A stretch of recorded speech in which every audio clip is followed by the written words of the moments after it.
Hello, my dear customer. Welcome to Longze Machinery. Now I introduce to you our disc wood chipper. You can have a look.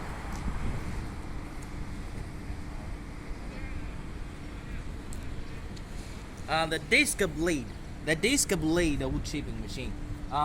Usually with 55 kilowatts electric motor, 75 motor, 90 kilowatts electric motor, with a different capacity from 5 tons to 20 tons per hour.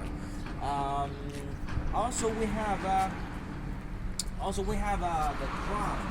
drum type. The drum type.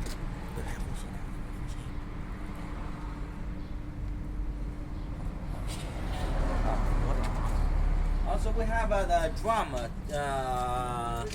the drum type of wood chipper with the electric motor 55 kilowatts, the 110 kilowatts, 160 kilowatts.